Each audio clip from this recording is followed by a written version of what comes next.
Hello, my name is Suckit, and we're out here in a super flat creative world in my Road to the Warrior 4-pack, which will soon be available. But we're doing something different today. We're not actually playing Road to the Warrior. I made a video a while ago about how I actually like Minecraft, which seems to be a controversial opinion, at least if you look at YouTube these days. And since then, I've been seeing another type of video, and I thought I would like hop on board and offer my own completely unsolicited opinions on a Minecraft hostile mob tier list. Now, in case you're curious, the letters, those are done on the blackboard from supplementaries. This desk is from Fantasy's Furniture, and the first mob that I wanted to talk about today was, you may have guessed, the creeper. Oh, I'm a creative. I gotta watch my fingers. Now, the creeper. Look at this guy. Iconic. Perhaps not as iconic as the dirt block. I'm not against the change of the icon to the creeper face. I do miss the grass block. But this guy, very early mob. It's been with us almost since the time there were hostile mobs. And just for clarity about this particular list, for those of you with some obscure Minecraft knowledge, I'm not going to be including unimplemented mobs, or mobs that were briefly implemented and then removed very quickly. Like, we're not going to have like the giant or those weird, overly articulated looking things from the wicked early game. No dancing Steves. The creeper is a great place to start. So that's something you're gonna run into all the time. Now, I saw a thumbnail for a Minecraft mob tier list that had the creeper at all the way down at the bottom, and their list went lower than E, I guess.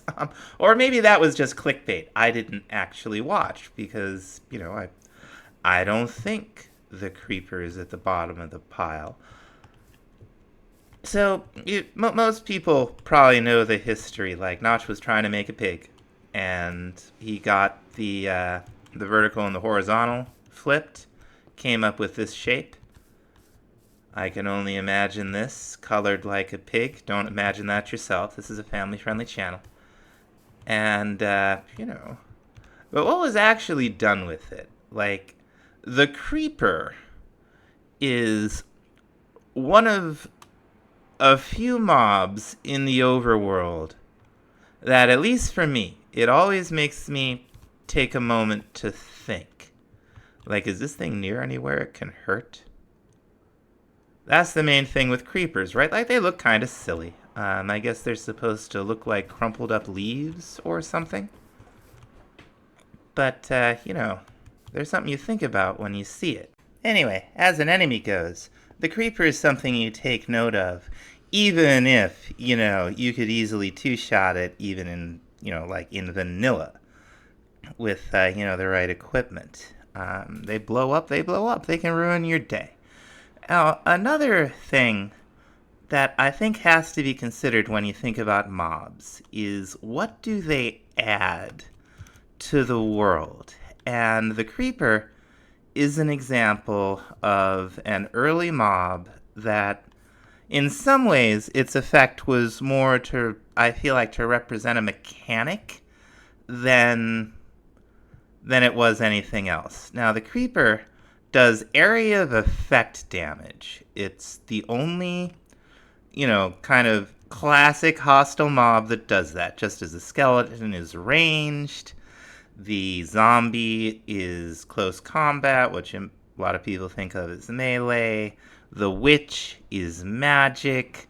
And the Enderman is, well, who knows? It was a Slender Man thing, is my understanding. But from the creeper, it by its attack, it changes your gameplay. If it's near your base or in your base, like, it's something you pay attention to. So high marks on that scale. What it adds to the world, however, is not just danger. and it does that through its drops.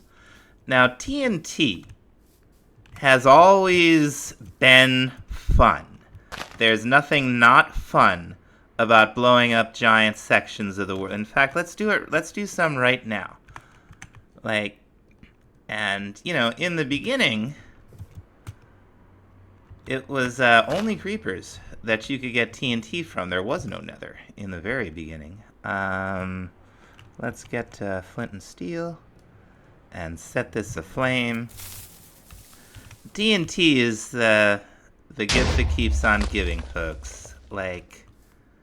It's fun. It's always been a great weapon.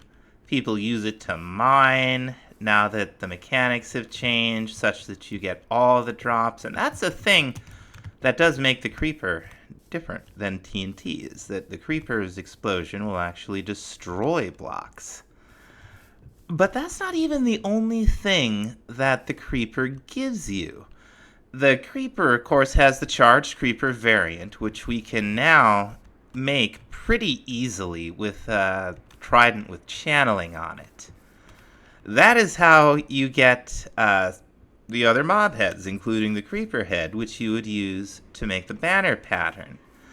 If you manage to get a skeleton to shoot a creeper to death, you can get any number of music discs, some of which are just, great little tunes, and some actually seem to tell a story. They tell you a little bit about the world that you found yourself in.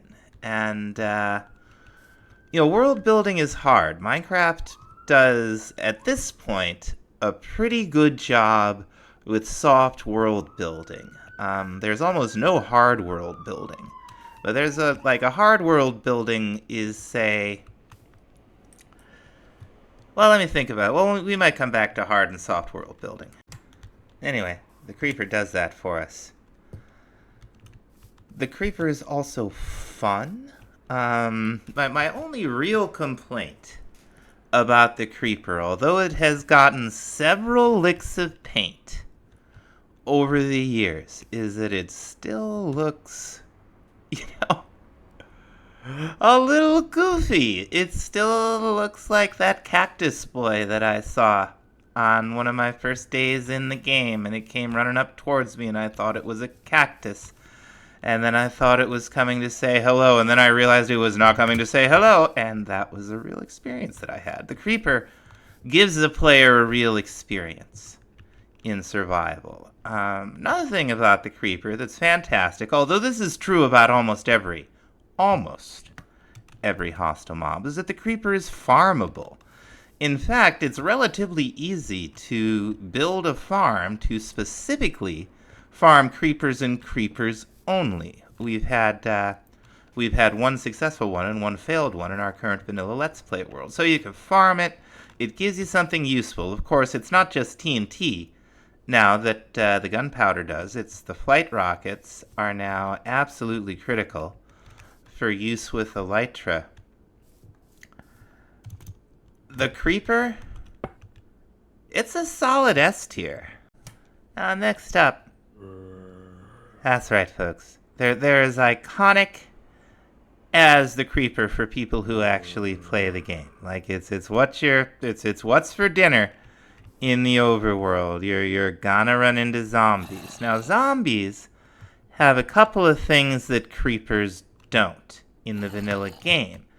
The first thing they have are spawners. You can just find zombie spawners in the world, and you've got a very low effort mob farm. A little bit of water and a pick is all you really need. So they're, very convenient as an experience farm. However, there's better. They can't really compare to a skeleton spawner on that plane. Now, in terms of being an enemy, like I said before, a zombie, they're the ones who, they want to come up and hit you in the face. They want to hit you right in the face, and that's exactly what they do. They come at you from a fairly large distance away.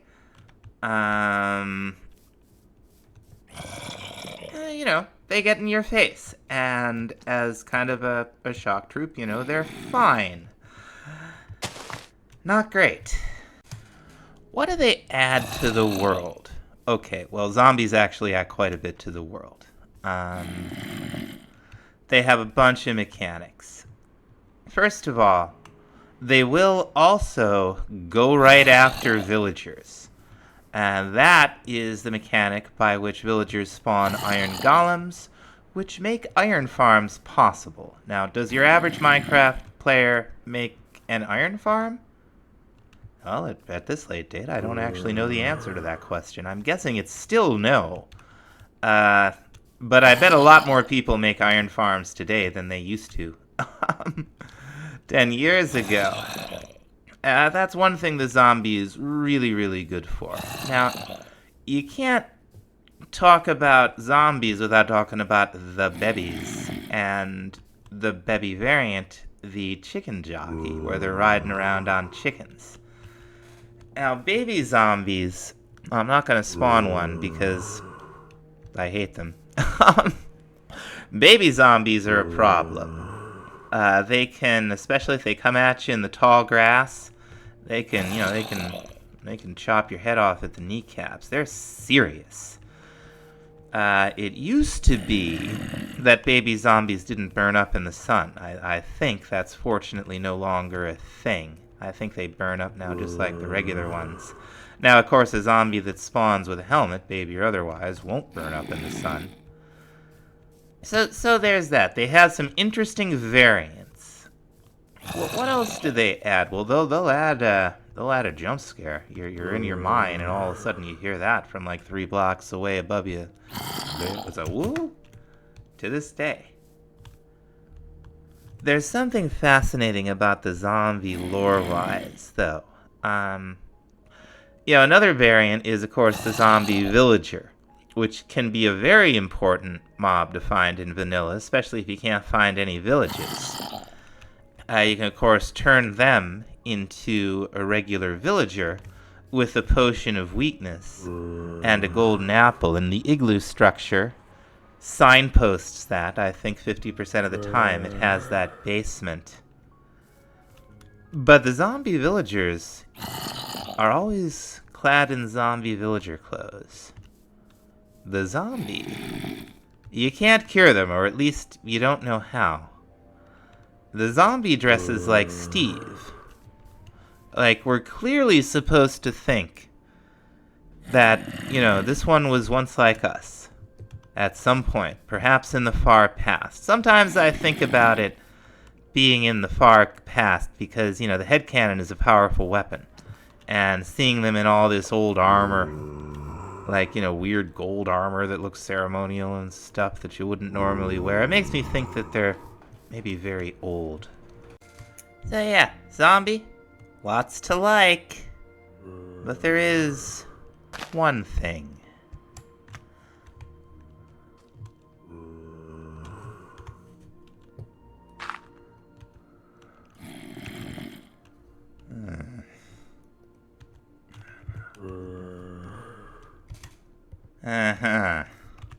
Rotten flesh. So, you can eventually level up a cleric with it if you have chests and chests full of it, which you do.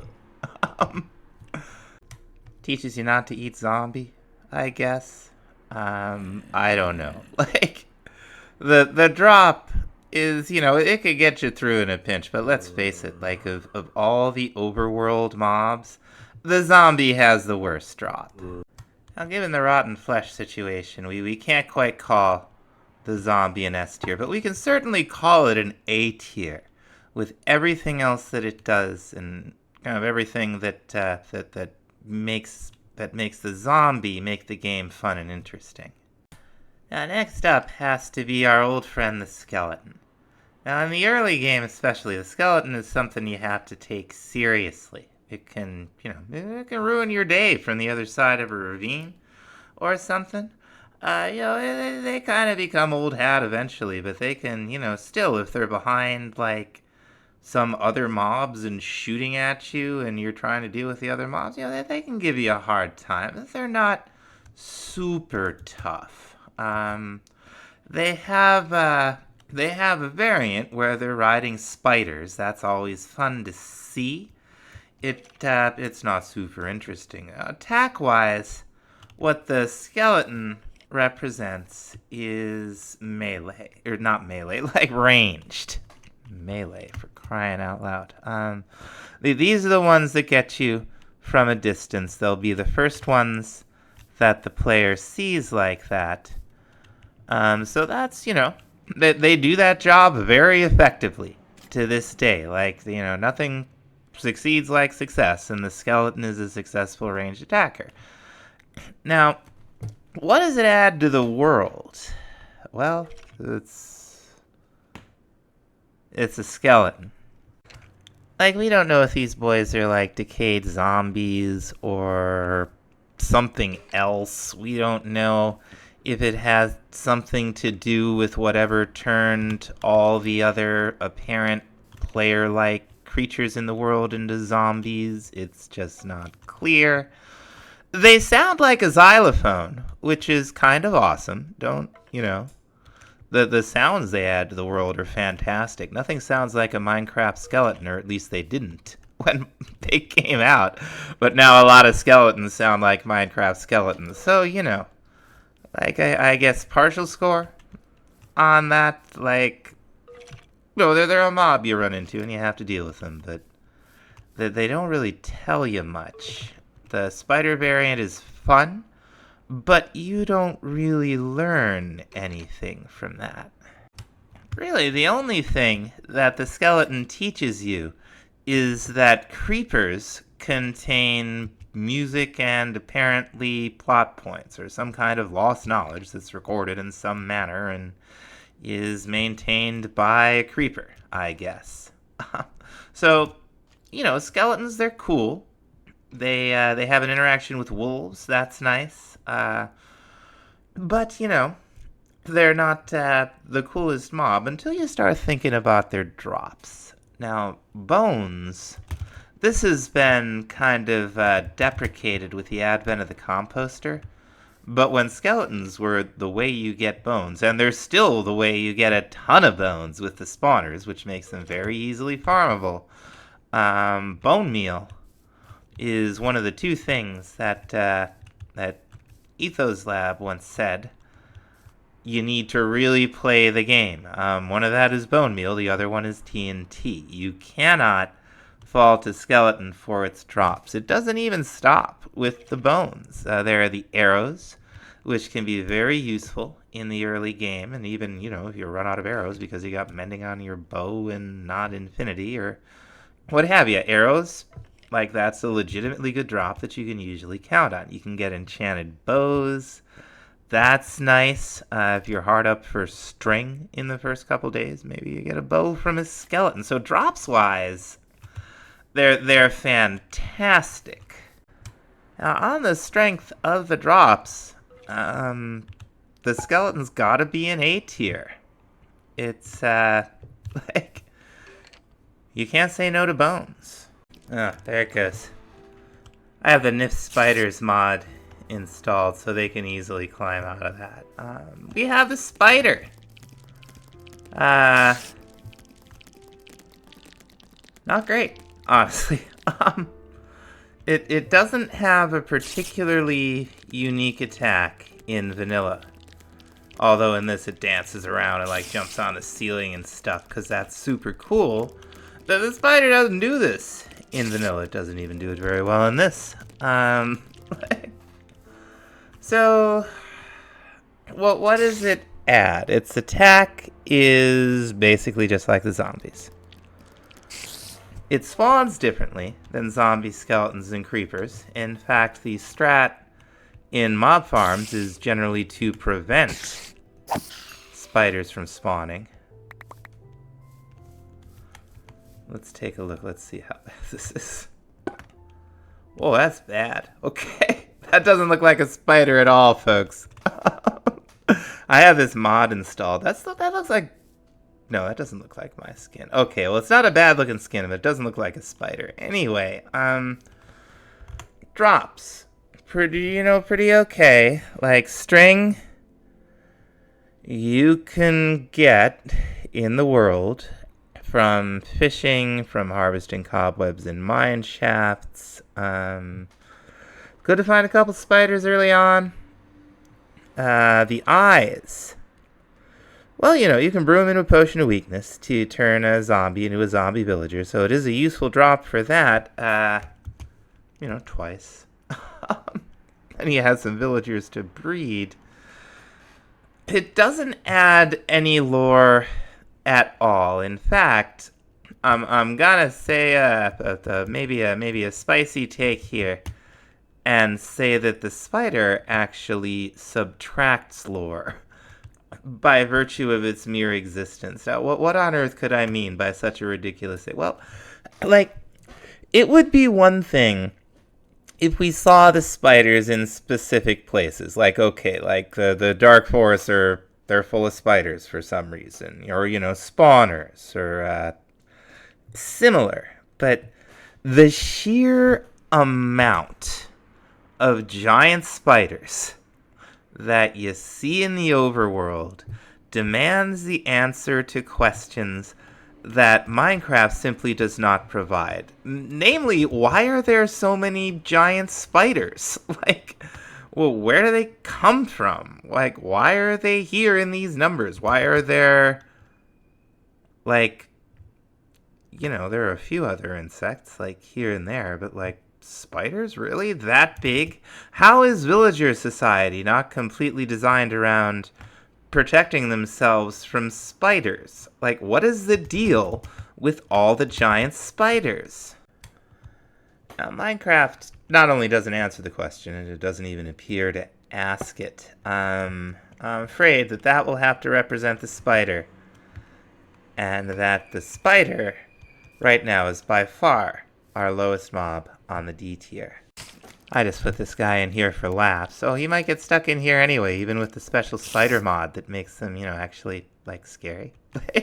So there's the cave spider. The cave spider has the same drops as the regular spider. The cave spider is everything that the regular spider is not.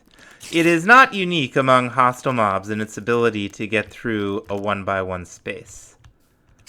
But it's really one of the only farmable mobs that you can get to do that. Like the zombie babies, is very hard to get those specifically to spawn. These guys, they just come from spawners. Now, another thing about them is that they only come from spawners. You don't see these things in the world.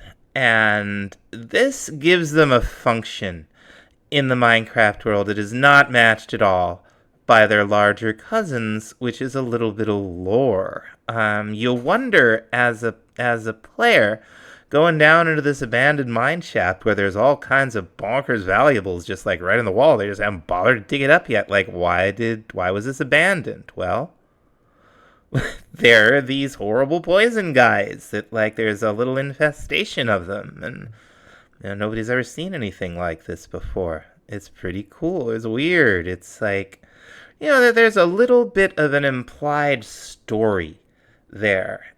The normal spider does not hit that at all. Now, the cave spider also poisons you, which is legitimately annoying and also cool. They're fast. You know when they're coming. You always know when you're running into those spawners. They're farmable that way. Although they are basically just a spider variant, I feel like they're different enough to rate their own place on the list. It's a solid B. They're not the greatest mob, but they're definitely not like my least favorite by far on the unfair personal subjective scale upon which I am judging these things. I'm not even going to try to corral an Enderman, so that's just silly. Um, and that's kind of the thing with Endermans. Of all the sort of original mobs from back in the day, once the game was kind of in its mostly complete form, the Endermans stand out. They feel alien. And I feel like that's partially because they were, apparently, according to Notch, directly inspired by the Slendermans, which is, not a thing that the rest of the mobs were drawn from. It does seem a little different. The Endermans also acts different. It's the only mob that, places blocks that I can think of off the top of my head anyway. It'll pick up most of your blocks, not all of them, but most. And it like teleports around. It's the first thing you see that does that. And there is, of course, the Ender Pearl. Now, I say the Endermans is a classic mob, but, they're relatively late. Relatively compared to some of these other ones. The Ender Pearls weren't even originally throwable. I don't think they were throwable until, one of the very last beta versions before, the end was even a thing.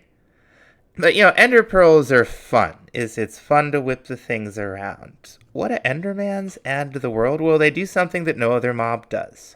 They also hit really hard, and their aggressive mechanic is something that you, the player, have either complete or semi-complete control over. The only thing you don't have direct control over, although you can use it, is their hostility to the Endermite. Now, drops-wise, they do give a lot of experience, and they are farmable, and Ender Pearls are very useful. It's Ender Pearls and Blaze Powder that you use to actually find the end, and when you get there and see that it's full of nothing but Endermans and, a big dragon, that's kind of a moment that you have as a player. That tells you something. It's like, this is, okay, these things are from here. They look alien compared to everything else in the world, and they make the player wonder, what is this thing? Why is it different? Why is it so alien? And I think it's a virtue of the design and the drop that makes the Enderman succeed in a way that the basic spider fails. Almost everybody knows what a spider is before you open up Minecraft for the first time, but nobody's ever seen an Enderman's before. The drop is good. It's important to the story. They're fun to fight. Their aggro mechanic is really interesting. They do, by their very presence, imply a lot of lore to the game, because players wonder, what are they? Where do they come from? We're going to give them a solid B. This is supposed to be... This is the worst witch I've ever seen. Next up, we have the witch. Now, the witch... The witch is super interesting. And we're not going to be doing that this whole time. There's a whole mod with backpacks that they play music discs and oh my gosh. So... The witch,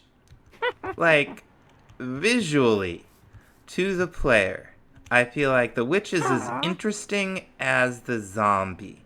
Especially when it was first introduced, and you'd only run into them extremely rarely. I think only if a villager was struck by lightning.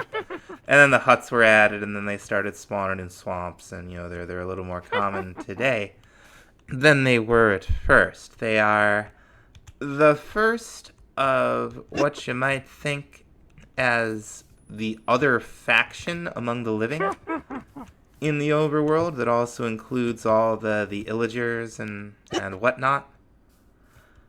Now, mechanically, they are a magic attack. They signpost potions, they drop potion ingredients, and importantly, for technical players, they can drop redstone, so witch farms are kind of a big deal.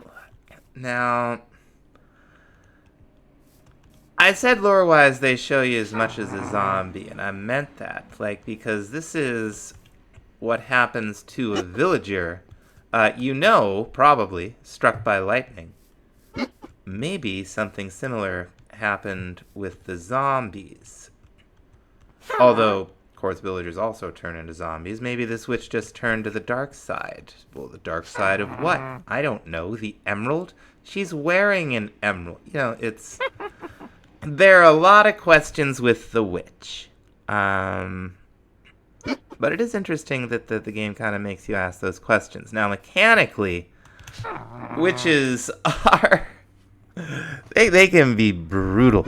I died to witches quite a few times in my first years playing the game. I don't die so much to them anymore.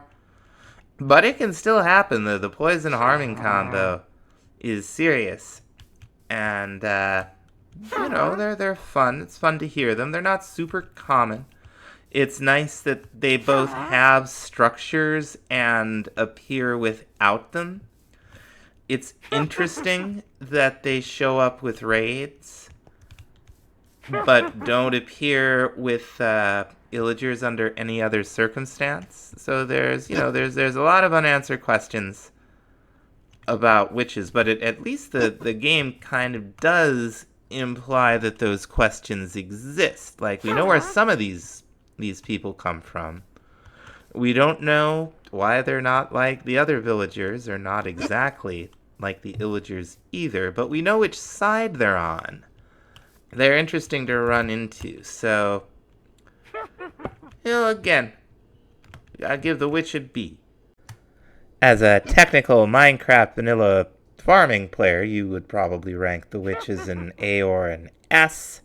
But, this is more like, generally speaking, not about the edge cases where you're trying to find a quad witch farm set up to make, redstone generation. That's not really what we're talking about. Next up, you can hear it.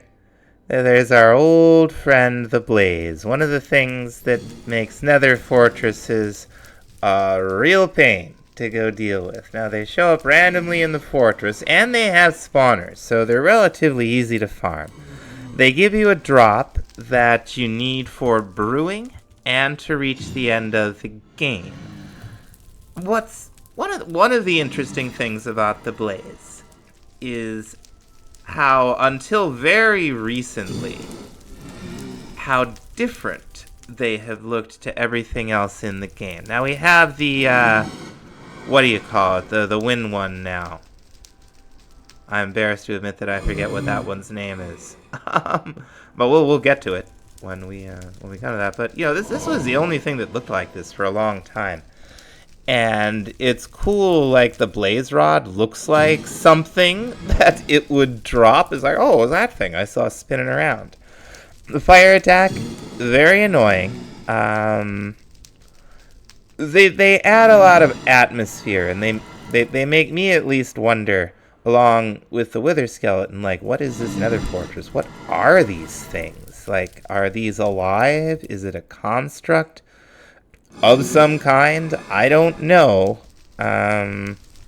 What does blaze powder have to do with anything anyway? Like, do witches have it or don't they? They don't have brewing stands. Clerics do, but they won't sell you blaze powder. I don't know. It's weird and interesting. Wandering traders have blaze powder. You wonder how they got it. They're not the only ones going to the nether, because clerics sure have glowstone. Now, mechanic-wise, in combat, they have a tendency to rise up when they're being attacked, and as I understand, to fall down otherwise. They will generally fall. It can make them annoying to fight. But mechanically, that's not a terrible mechanic. B grade is a good grade. Let's be clear. You don't have to be top of the pile to be good and enjoyable. The Blaze is good. The Blaze is enjoyable. It makes the player ask questions about what the world based on its presence in a way that, the giant spider demands, and you're just kind of left hanging. At least I feel that way. The drops are good. It's a fine mob. Now, although, strictly speaking, the Wither skeleton at least used to be, in the code, a mere variant of the skeleton, but I feel like it's unique enough that it deserves its own place. Also, it's one of the only mobs in the vanilla game that drops its head, and I think it's the only mob that will drop its head without resort to a charged creeper in the vanilla game. And it's cool to get skulls in games. Everybody loves skulls in games. In the overworld, these boys don't look like much. In nether fortresses, which is where they spawn, they are very difficult to see. They can seem like they're coming out of nowhere.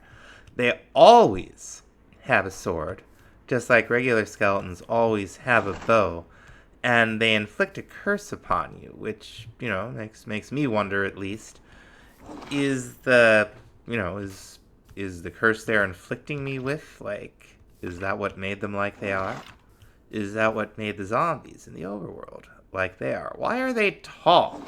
The tallness is actually kind of handy. You can make a 2x2 that you can run through that they cannot. The sound effects. Okay, let's talk about the sound effects. They're fantastic. The drops,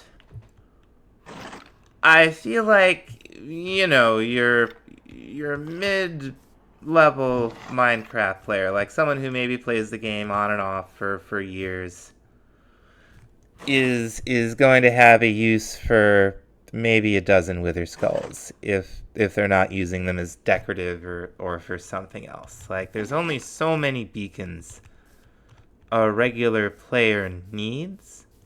They are very cool decorative, but there's also only so many things that really need a charged skull as part of the decor. Now, their drop is not critical or related to or related to progression, or it does do a cool thing. It summons an optional boss, but it does summon a boss nonetheless. They are cool. You'll need them if you want to make another star farm for some reason. But they don't add that much to the game except access to the Wither. I'm afraid the Wither skeleton gets a C. Now, they do drop coal, which is cool. But, with the advent of charcoal, it's not that cool. And I think charcoal was added maybe before Wither skeletons. I can't remember. But, yeah. They're not bad by any stretch of the imagination. They're just, I feel like they're not in the same tiers as the ones above them. Next up is another mod I'm not going to summon, the Ghast. They are so loud. Now, they do get points for those actually being the sounds of a C418's cat. That's cool. But, oh my gosh, they're loud. Now, mechanically, they throw massive fireballs at you, which can destroy blocks. That's genuinely dangerous in the nether. They can give you a hard time. It's fun playing Ghast Ball. It's nice that that's signposted by an advancement. The Ghast tier, the gunpowder. Well, you get gunpowder from creepers, which are a lot easier to farm than ghasts. The Ghast tier, you can make into a regen potion, but you can also get regen from a beacon. The advancement adds a little bit of lore. Like, the Ghast is not a bad mob by any stretch of the imagination. The design is super creative and, kind of makes you wonder, like, what is that thing? I've never seen anything quite like that. It contributes to the alien, otherworldly feel of the nether, sort of like the blaze does. It's like, wow, what is that thing? So it's fun. It's fun to fight. It's like, for most people, it's just an obstacle. And the Ghast tier might be something cool they find. It's not one of those must-do mobs. So we're going to be putting it down here in C tier with the Wither Skeleton. Not a failure by any stretch of the imagination. Looks interesting. It's fun. But like the Wither Skeleton, I just don't feel like it's on the same tier for me.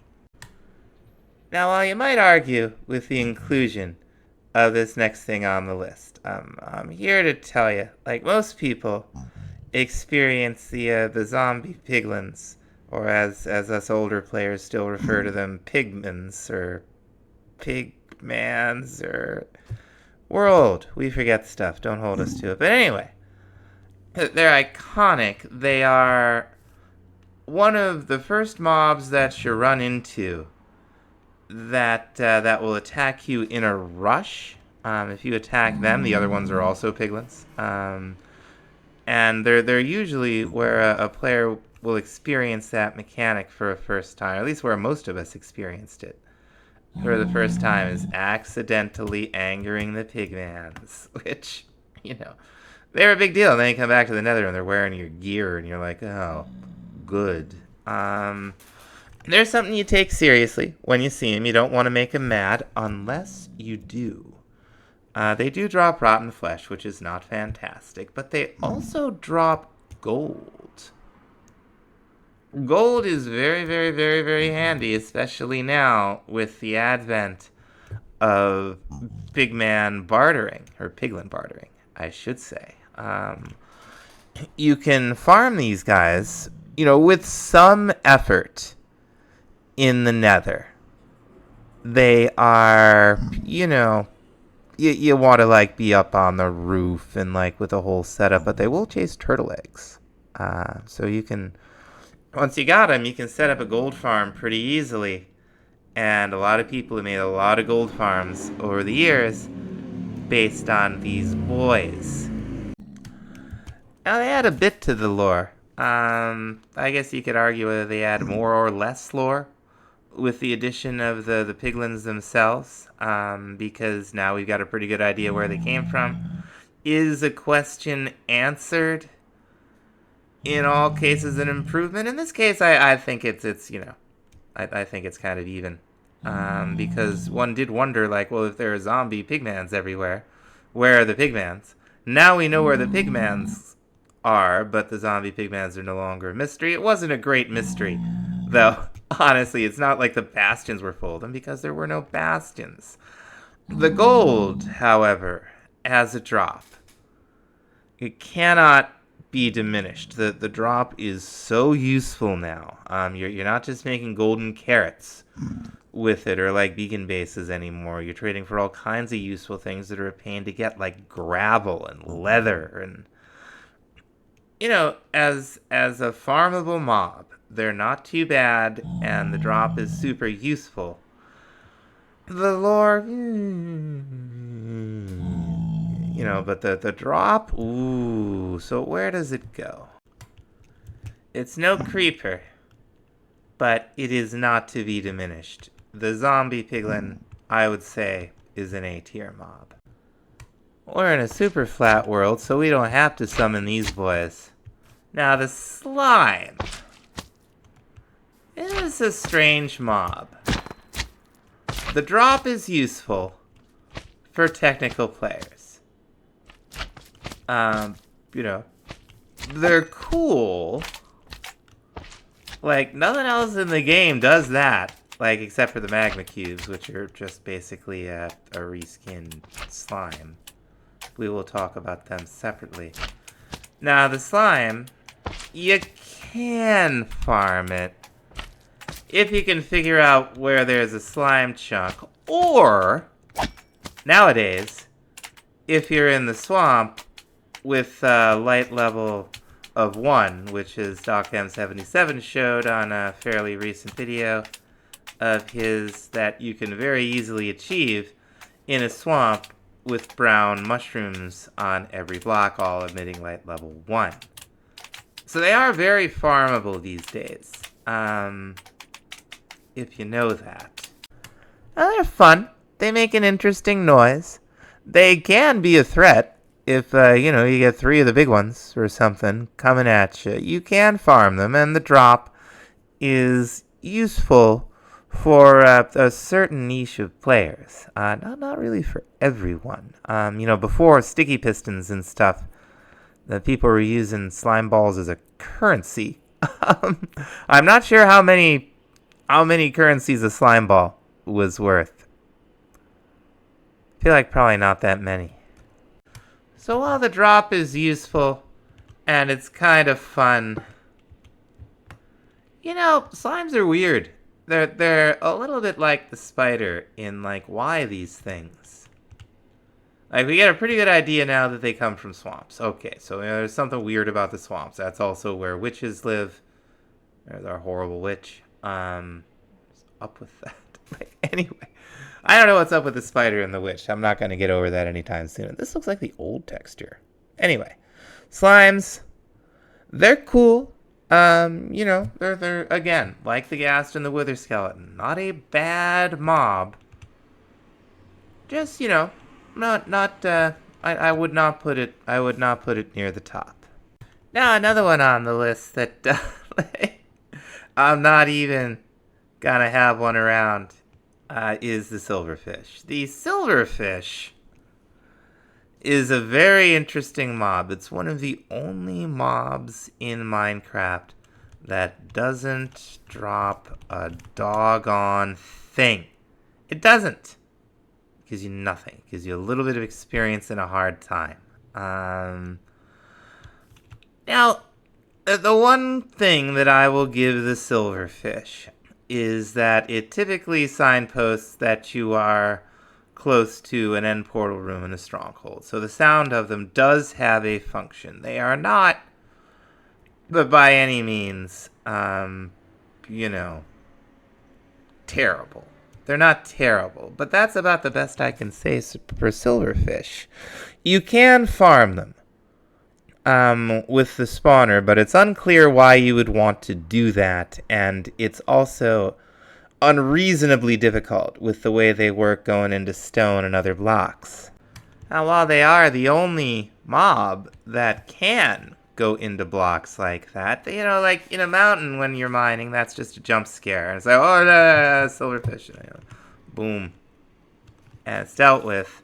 They can overwhelm you in a portal room or push you into the lava, but most people just break the spawner as soon as they see it, because what do you want the silverfish around for?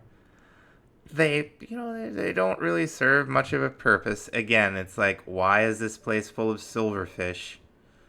What are these things? Are silverfish and spiders why you have Bane of Arthropods? Is that why you did it? What's a spider that might be something that you could put in the stronghold that would justify having something that was strong? Yeah, it's a little forced. It's a little forced. That said, they're not terrible. I would not put them on the E tier. They just don't add very much to the game.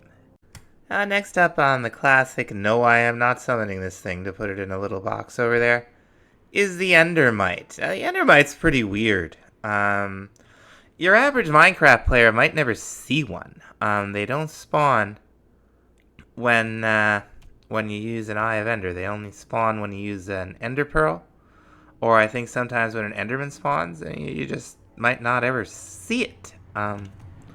They do have a use. Endermans are hostile to it.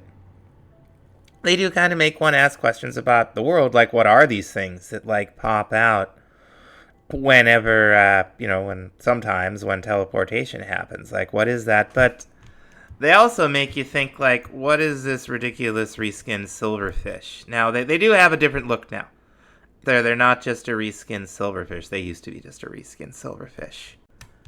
Now, mechanically, except for the Endermans being hostile to them and how they spawn, they're not particularly interesting. But how they spawn is interesting if you see it. It does make you wonder. So there's some lore there. I feel like it's not lore that the majority of players are going to pick up on, which is okay. You can have things like that. In fact, I think that having things like that helps with soft world building. Like something that there's an obvious mystery here that I can lay my finger on what the mystery is, even if I don't necessarily know what the solution is. It's like, what is that thing? Where did it come from?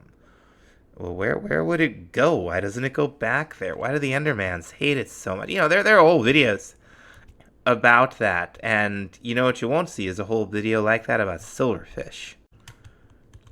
So yeah, C grade, and to be clear, a D grade also. These are all passing grades. Like, none of these mobs are what I think any reasonable person could call a failure in the game.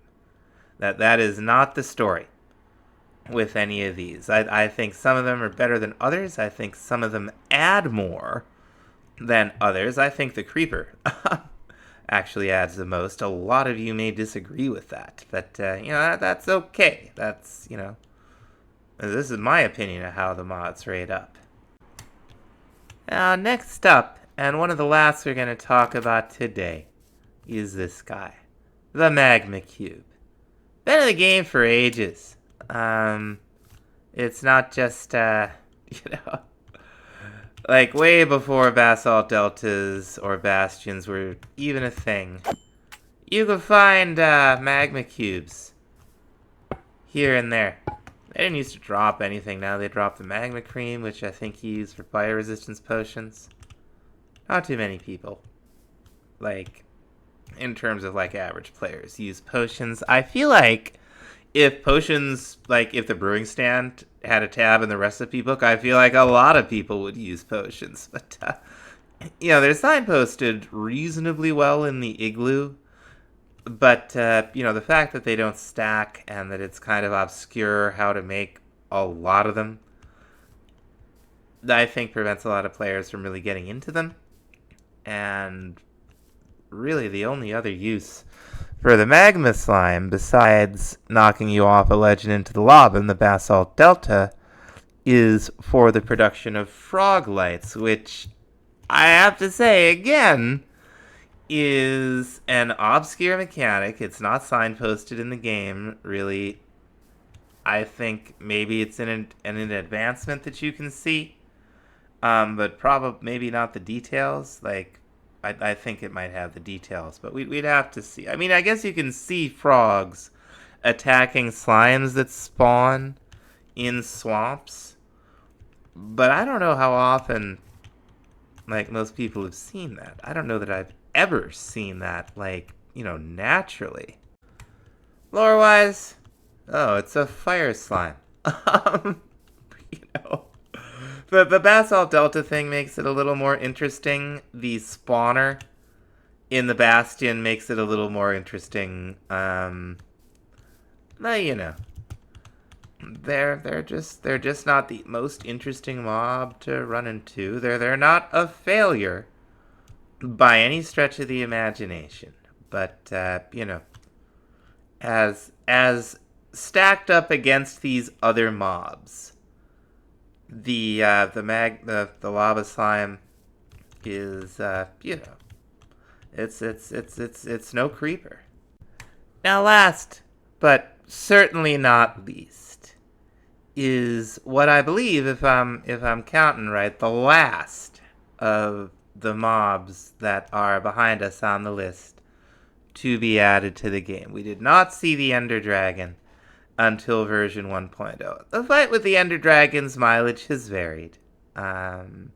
It's a reasonable end to the game. One does wonder where it came from and why all those heads are on all the ships.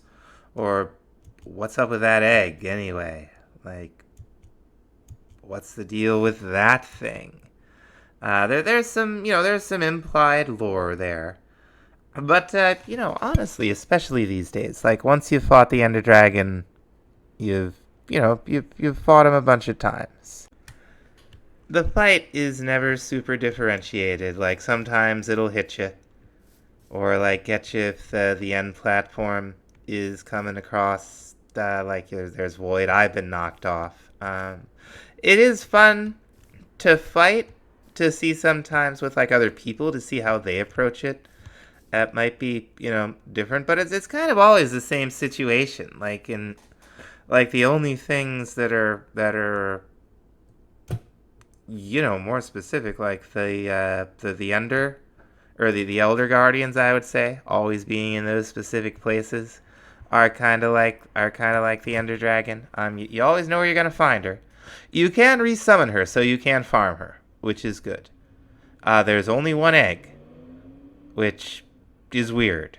It's not clear that the egg is even a drop. It just manifests when the dragon appears. However, if you just leave it there and summon another dragon, the egg does not disappear as though it was hatched and then respawn when the fight is over. That's not a thing. The Ender Dragon does cause one to ask questions, and it is fun, and it is a goal, and it is a signpost that marks the completion of the game's main challenge, which is starting naked and afraid and getting yourself eventually to this other dimension geared up enough to fight a dragon.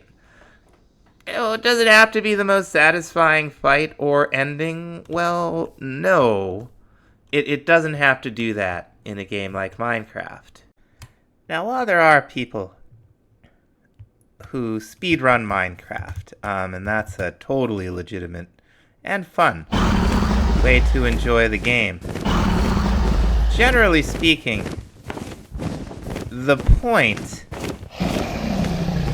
is not the battle. Like, there aren't many people who are going around like thinking that, okay, well, we gotta fight this Ender Dragon.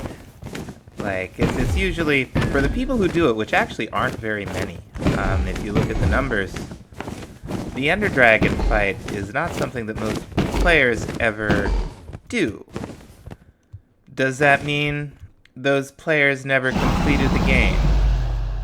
Don't attack my tier list. I don't think so.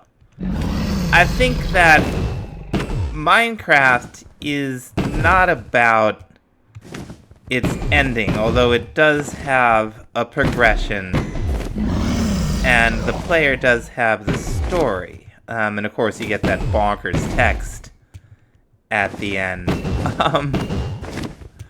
which is very enjoyable to read. Although I haven't read the whole thing in a very long time, I will admit. But I played Minecraft, probably 5 years before I ever went to the end. And I only went to the end at the time. This was way before Elytra, or shulker boxes, certainly.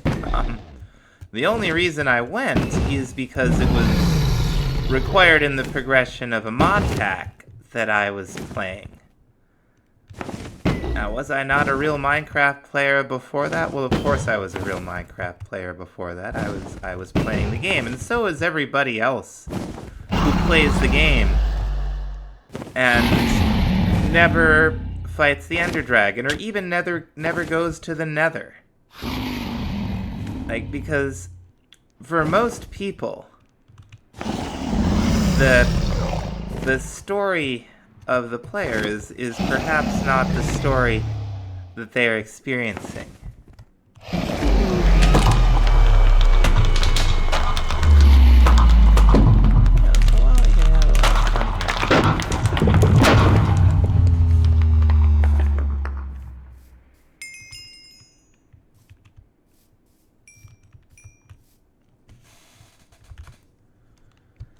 So is the Ender Dragon the greatest mob in the game as its final boss? No, it isn't. And that doesn't matter. Because, although the Ender Dragon is fun to fight, for most people who actually fight it, that's just a step on their journey. It is not the journey's end. Even if you start a new world, you're still kind of on your same Minecraft journey, because it's, mobs are fun. Mobs are useful. They're interesting mechanically. And I think everybody's ranking of how these mobs stack up against each other is going to be different. That's okay. That's part of what makes Minecraft such a good enduring game. But I'm sorry, Dragon, you're C tier at best. Hey, we're just kind of having fun here. I wouldn't make these videos if I didn't love the game. I don't think any of the mods on... I'm really bad at navigating in third person. I don't think any of these are bad mobs as such. There's nothing in E tier. There is no F tier for Minecraft mobs, at least as far as I'm concerned. Now, is this all of them? Not by half. These are kind of what I think of, assuming I didn't forget any, is the mobs that were added, kind of in the... this is the original cast of the game, once the game was, 1.0. This would be a complete set of mobs. There was a podcast I used to listen to, and one of the casters made the complaint that Minecraft only had 4 hostile mobs, and this was after 1.0. That is not a fair criticism. It's got a lot of mobs of varying, utility to the player, danger to the player, enjoyment, addition to the lore. This is how I would stack them up. Now, I'm sure some of you will disagree with me vociferously, so give me your opinions in the comments section, positive or negative. Give me that sweet, sweet, sweet engagement. Okay, anyway, thanks for watching. We'll see you again in part 2.